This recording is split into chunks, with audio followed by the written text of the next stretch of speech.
We're back again for another episode of Beyond the Wall, a segment dedicated to empowering those who are formerly incarcerated and to spotlight Yeah, the positive things they are doing in the community, as well as yeah, give a voice to those family members who have loved ones who are still locked up and just to give them a voice as well. yeah. I have with me a special guest, your friend and mine, Pastor Jenkins. How you doing today, sir? Good, bro. Telling you, Now, trying to make it happen.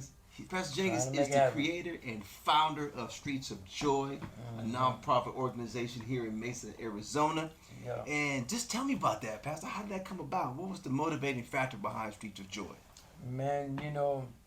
Anything that's worth anything, very rarely, you know, you very rarely are able to fixate that in your mind during a time when you're in your greatest blessing. Mm. Helping people is something that most people fall into. We naturally have a gift. We naturally have a desire to help, but something happens that kicks that desire Yes, into sir. gear.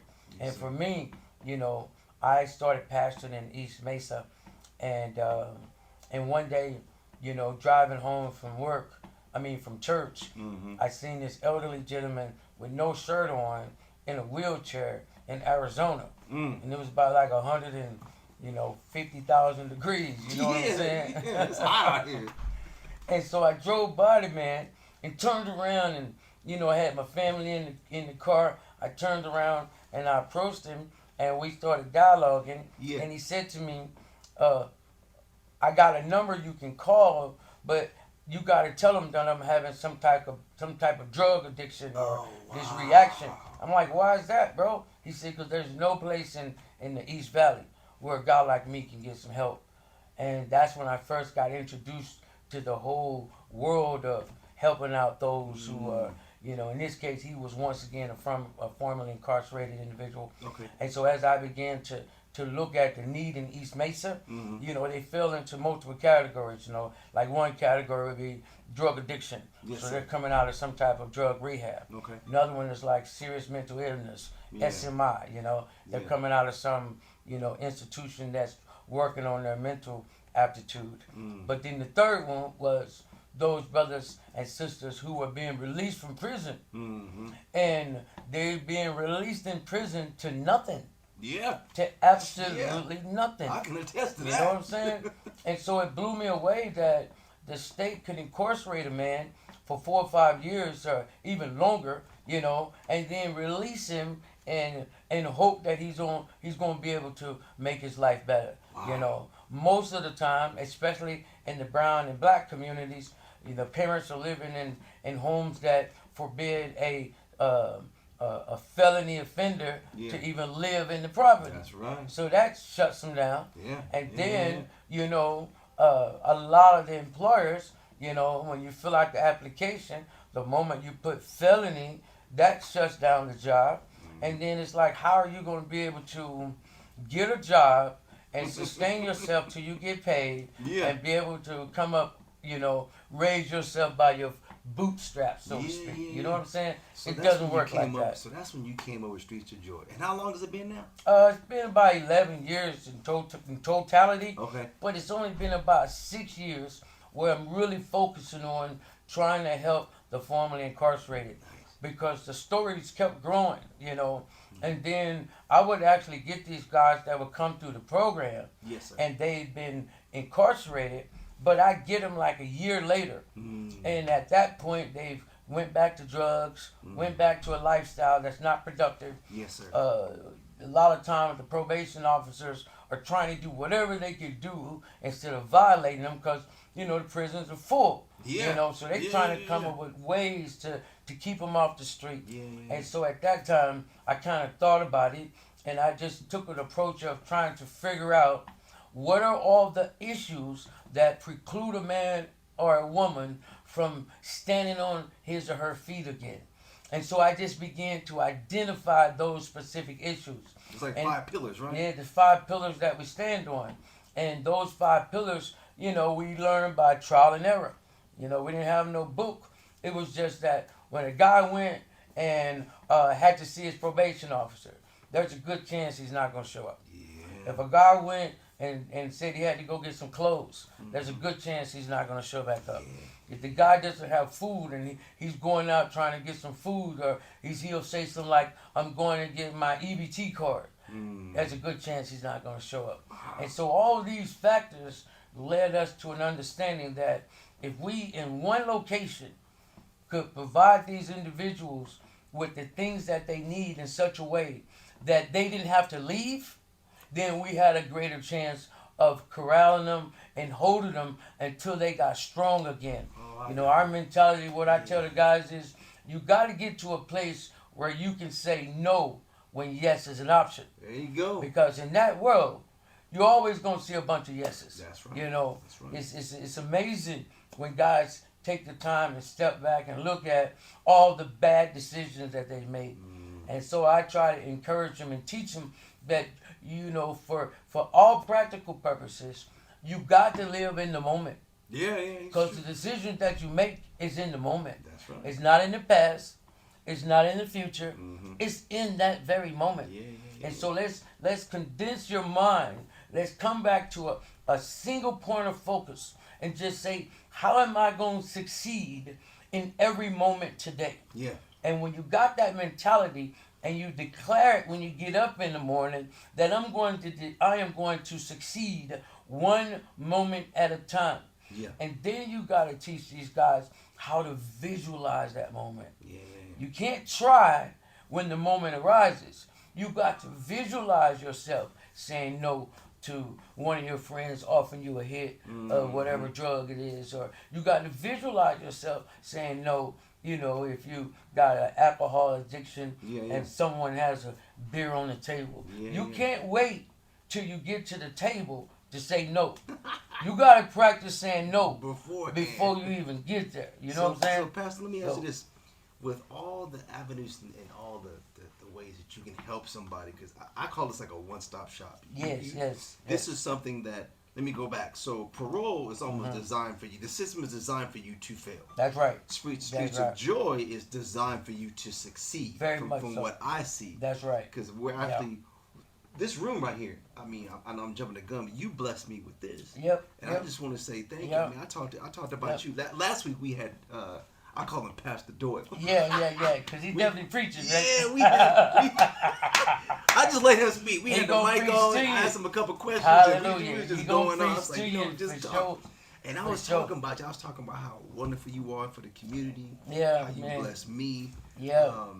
I mean, I can't talk about you enough. Man, you I had tell this huge facility here, and you was like, oh, you want a podcast room? I'm like, Matter of fact, you even blessed me with a computer. Yep. This man blessed me with a computer to do schoolwork. We got to be able to support each other. Yes, sir. And see, right now, I got a mentality that I'm trying to teach to our people. We all know how we got like this. Yes, sir. We all know, most of us do, I should say, understand the Willie Lynch syndrome. That 400 years ago, this man came from Europe and showed the slave owners how to break the mind of a black man. And in the Willie Lynch letter says that if he does it right, that this will cause thousands this of years. man, to be messed up in the head for, I think he actually mentions 400 years. But if you don't fix it, it's generational, recurring generational, And so when you think about that, you have to try to figure out how to circumvent that mental block that we have for each other. And I read a book by this lady named Alanya Van Zant, and I think it's called The Soul of a Man. Okay. That book blessed me on a level, and it is a book that every man should give for his woman. Because then a woman will understand the deficiencies in a black man. Yes. And not think that we're trying to be deficient. Yes. It's been programmed in us. Yes, absolutely. The system has been programmed in our mind that we accept failure. Success is like an anomaly. You know what I'm saying? In our communities, we default to failure. But when you understand why, then you will have more empathy for me. Yes, sir. You will understand me better. And so I decided that I wanted to take a different approach. And I want my brothers and sisters to follow in this approach. Yes, And sir. what I mean is that I want to, every time I see a brother or a sister, Yeah. I want them to know that I have an expectation in my mind that whatever they need from me, Yes, sir. I'm going to give them. Yes, sir. And I would like to think that when they saw me, they would have an expectation in their mind that whatever I need, they're going to give it to me. Absolutely. You know what I'm saying? And if we can change the paradigm Mm. to get to a place where we got that expectation, Yes, sir. we can start moving the bar further that allows us to collaborate as a race like other races do. Absolutely. We don't have that. We don't. We don't know how to unite. Yeah. But our mentality is what you got. You know. You What can I showed give up you? here, exactly. Yeah. You got an ulterior What you holding on? Yeah, Let me- you know what I'm let me saying? hold $1. Yeah, exactly. You got a reason for trying to be my friend. Exactly. You know, you trying to pick my pockets or something. You What know? you holding on? Need about $20 to Yeah, tomorrow. you just waiting on it, right? Yeah. We got to get rid of that mentality. We do. And Pastor, see- let me ask you. yeah. To cut you off. Mhm. Was there a time where you ever thought about giving up? And the reason why I asked is because there's a saying that me and my wife was. I think she said it first. Who motivates the motivator? Right. Like I'm always used to going out in public and I almost say preaching, talking to the youth. Yes. Yeah, you preaching it, though. going to the prisons Mhm. because you know I was formerly incarcerated too. For those who didn't know. Right. And it's like during the pandemic, Mhm. I had a dark time. Mhm. I'm gonna be transparent and Yeah. really talk about mental health is real. That's right. And I was down. That's right. And I know, bro. I was there too. My wife I was was there like, too. "Come on, snap out of Yeah. it." So I'm asking you. So, Yeah. it's a two-part question. Yeah. Who motivates the motivator? Mhm. And was there a time when you wanted to just give up? Yeah. And what stopped you? Well, let me tell you something. In this business, we suffer from something called compassion fatigue. You got to really learn how to fill yourself up with positivity. You got to learn how to do it. Yes. Because in this business, when you come to work, you're going to get pulled on. Yes. And all the goodness is going to get pulled out of you. And if you don't learn how to refill it on your own, Woo. you're going to suffer compassion fatigue. Compassion. Because fatigue. unfortunately, people in this demography, they will take everything that you can give them, love, finances, relationship, and then turn around and give you their butt to kiss. And that's sad, Yeah.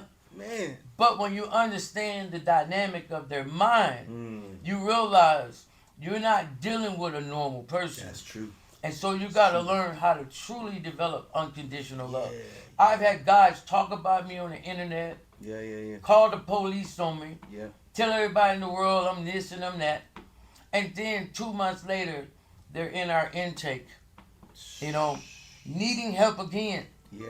And they assume that I'm going to treat them in a negative way. Yeah. But I don't, Yeah. because I understand who we're dealing with. Yeah. I just smile, I just hug them, Yeah. and I treat them as if that time never happened. Because I know I got to be able to love a man through his problems. I got to be able to love him through them. Man through it. You know what I'm saying? Wow. Because at the end of the day, that's what the Father did to me. You know, Me too. I'm broken in so many ways, but yet I feel His love all the time. Me too. And so how can I, then have a relationship in this demographics and expect a person to be perfect in their relationship with me? I anticipate there's going to be problems. But when I show that love, when they don't expect it, that's when we really bond. Yes, sir. Because now they know I'm in it for the feelings Yes. and not for the money. Yeah. I'm trying to help you Yeah. because I wish that there was a Streets of Joy around when my family was going through its troubles. Me You too. You feel me, don't you, right? So, for those of you who watch it for the first time, you know my story. I was wrongfully convicted. I spent a total of 2 years. I was in San Quentin. Went to Susanville, and then when I got out, they gave me like $50 a bus pass and said, okay, see you later. So I had to go to my mom's place. That's right. She's living in Richmond, California at the time. I didn't have a program or a system like this. It was almost designed for me to go back That's in. right.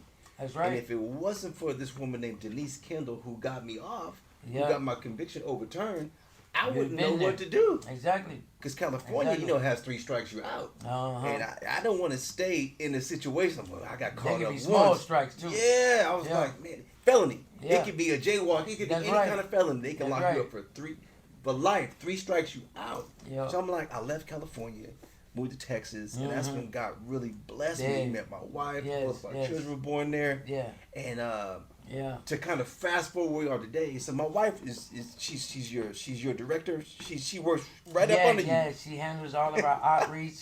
She's our mouthpiece. Yeah, You know, yeah. she knows how to go out there and build relationships, connect us with the people that we Yes, need to sir. be connected with. Because this is not something you can do by yourself. That's You know what I'm saying? That's You true. gotta have help, you know? You do.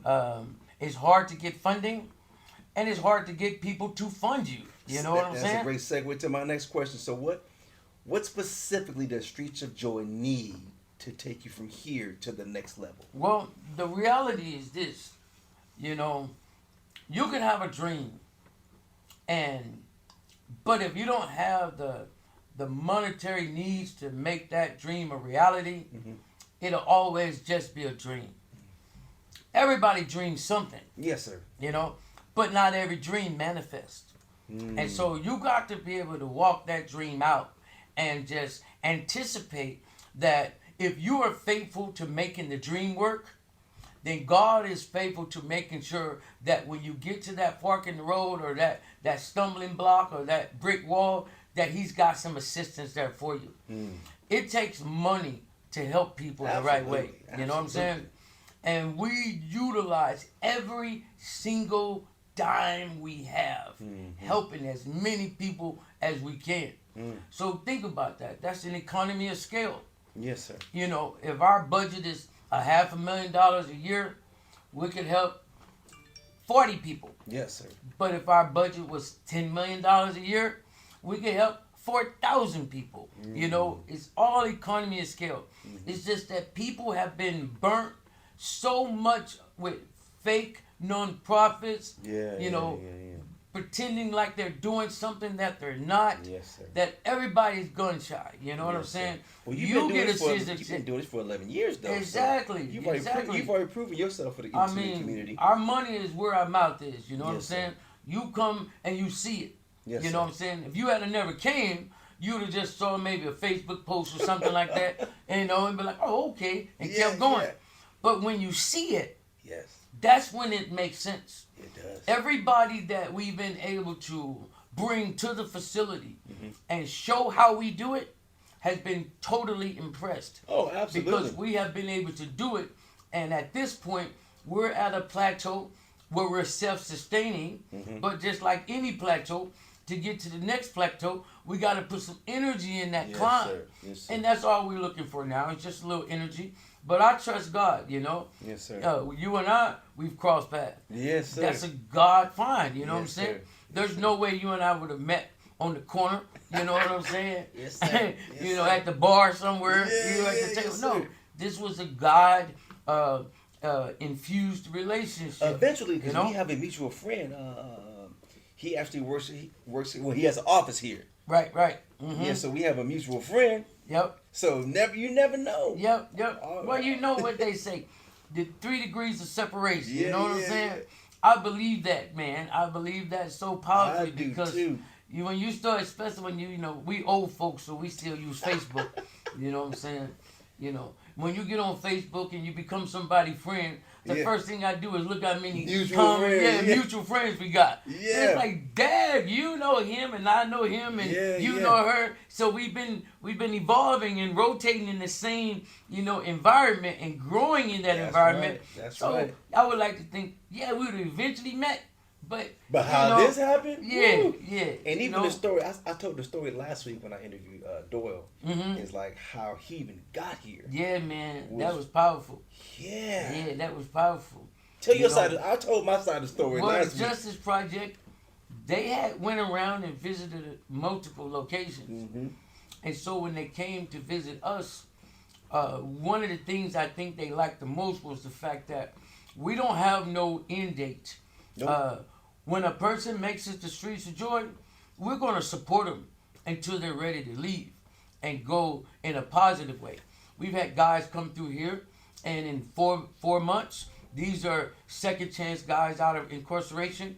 In 4 months, they got between $5,000 and $7,000 in their pocket and a job, and boom, they're gone.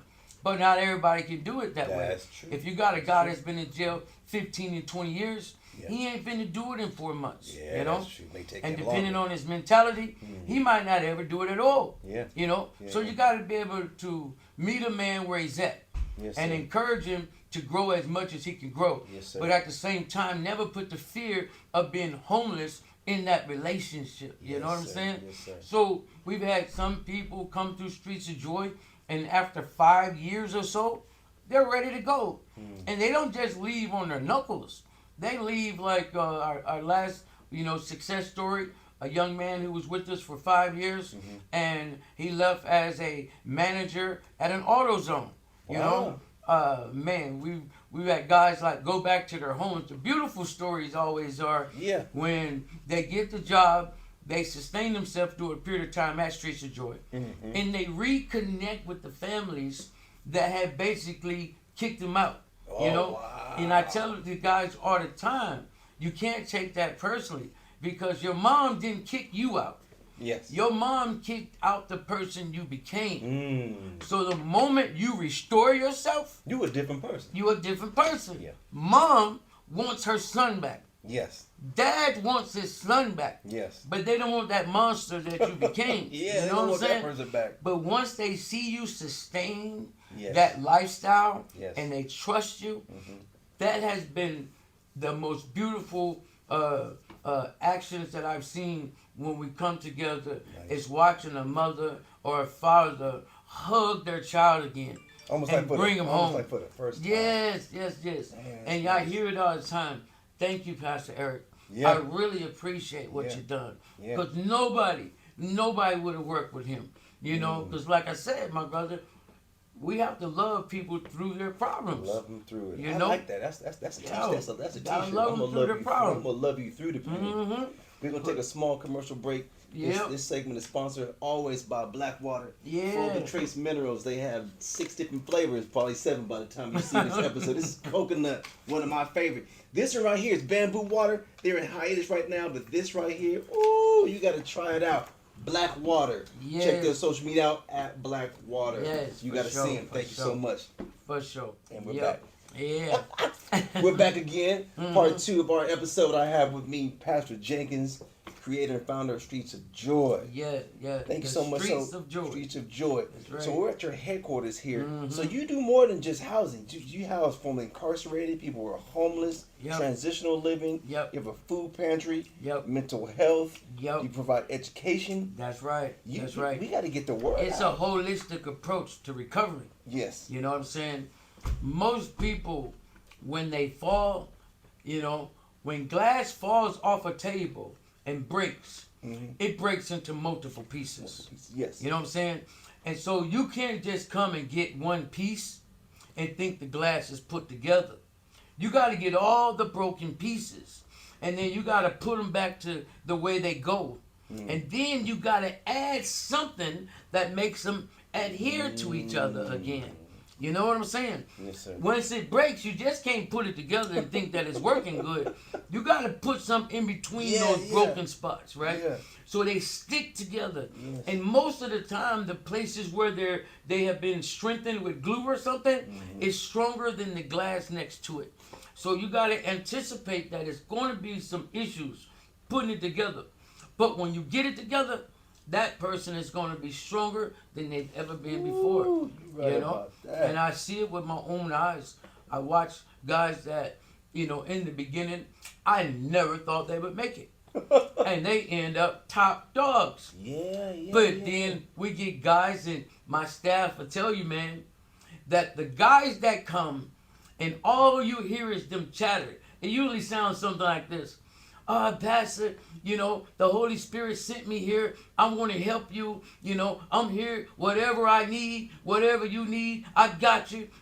I'm going to be with you to the end. And then I would tell my staff, he's going to be the first one to leave. First one to leave.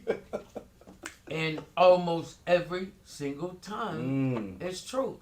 But that guy that's quiet, that guy that's just watching, he's trying to decide whether or not he's got the energy to put into another rehab. Gotcha.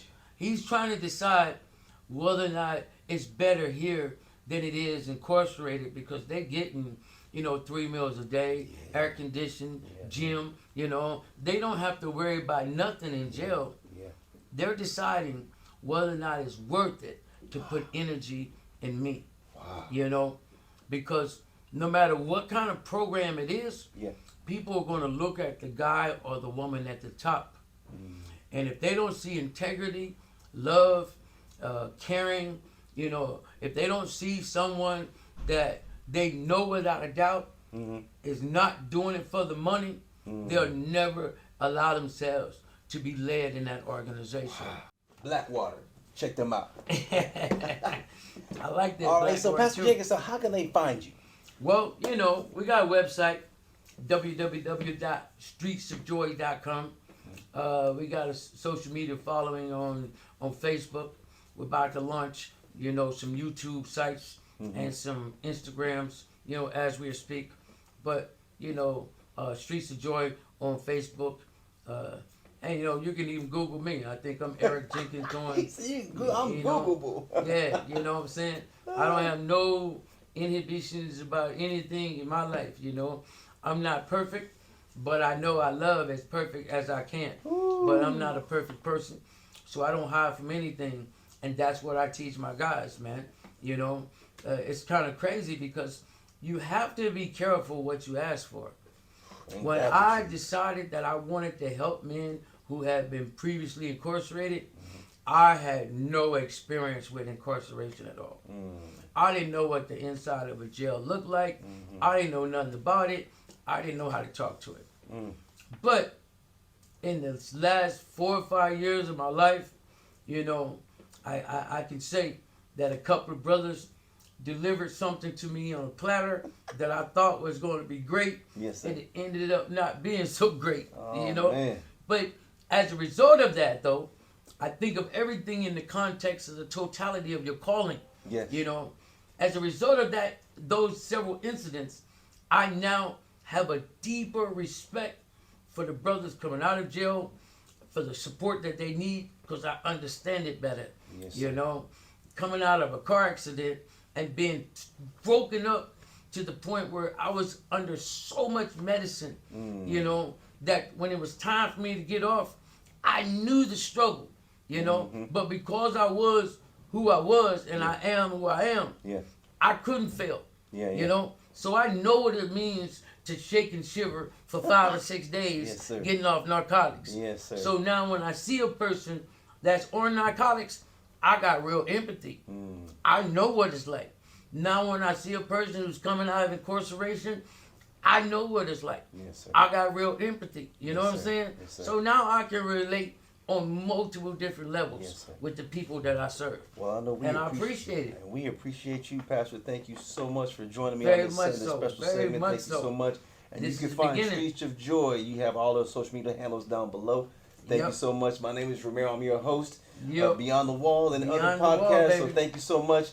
And thank you so much All for right. Pastor Jenkins for you Beyond being the here. Wall, for All right. sure. Yeah.